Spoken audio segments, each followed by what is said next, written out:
সম্মানিত দর্শক, আসসালামু আলাইকুম। স্বাগত জানাচ্ছি এসটিভি কুমিল্লা জনসংবাদ চ্যানেলের পক্ষ থেকে। আমি সাইফুল ইসলাম। দর্শক, আমরা এখন যে স্থানটিতে দাঁড়িয়ে রয়েছি, অবশ্যই এই স্থানটির সুনাম দেশের প্রতিটি অঞ্চলে রয়েছে এবং কি এখানকার যে দর্শনার্থী তাদের অন্তর রয়েছে।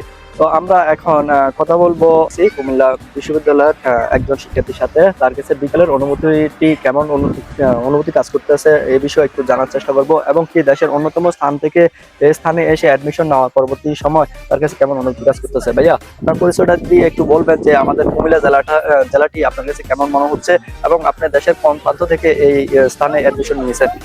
জি, কুমিল্লা। জি, অবশ্যই অনেক অনেক ভালো। এই জায়গায় চান্স পাওয়ার পর অবশ্যই অনেক ভালো লাগছে। তারপর হচ্ছে আমি টাঙ্গাইল থেকে, মানে আমার বাড়ি হচ্ছে টাঙ্গাইল। টাঙ্গাইল থেকে এই জায়গায় আসছি লেখাপড়া করার জন্য আর কি। আচ্ছা, কোন ডিপার্টমেন্টে আপনি এখন বর্তমানে পড়াশোনা আমি করতেছেন? আমি কম্পিউটার সায়েন্স অ্যান্ড ইঞ্জিনিয়ারিং বিভাগ থেকে আমি অনার্স শেষ করছি আর কি। আচ্ছা আচ্ছা। তো আপনার কাছে এই ক্যাম্পাসটা বিকালে কেমন মনে হচ্ছে? জি, অবশ্যই অবশ্যই অনেক ভালো। এখানে কেমন দর্শনার্থী আপনি দেখতেছেন এবং কি দর্শনার্থীদের অনুভূতি কেমন হতে পারে, একটু যদি আপনার মতামত আমার দিতেন। তো মনে হয় যে দর্শনার্থীদের অনুভূতি অবশ্যই ভালো।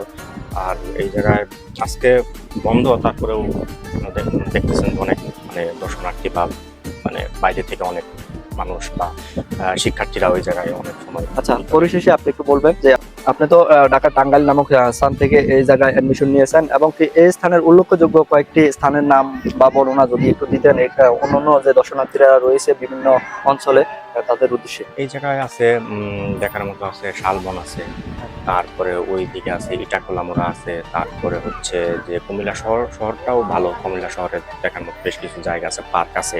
আচ্ছা আচ্ছা। তারপরে হচ্ছে ওই দিকে বুদ্ধ মন্দির আছে, এগুলা। আচ্ছা, আচ্ছা। ওই স্থানগুলো আপনি গেছেন জি, কখনো? হ্যাঁ হ্যাঁ, গেছি গেছি। আচ্ছা আচ্ছা। আপনি কত বছর এই কলেজ ক্যাম্পাসে আমি রয়েছেন যদি একটু বলতেন? কুমিল্লা বিশ্ববিদ্যালয়ে আমি ভর্তি হয়েছি 2017 সালে আর কি। ক্লাস শুরু করেছি আজকে 2024, প্রায় 7 বছর। মাঝখানে করোনা ছিল, তখন বাড়িতে ছিলাম আর কি। আচ্ছা আচ্ছা, ধন্যবাদ আপনাকে, জি, অসংখ্য অবশ্যই আপনাকে ধন্যবাদ আমাদের কে আপনার সময় দেওয়ার জন্য। আপনাকে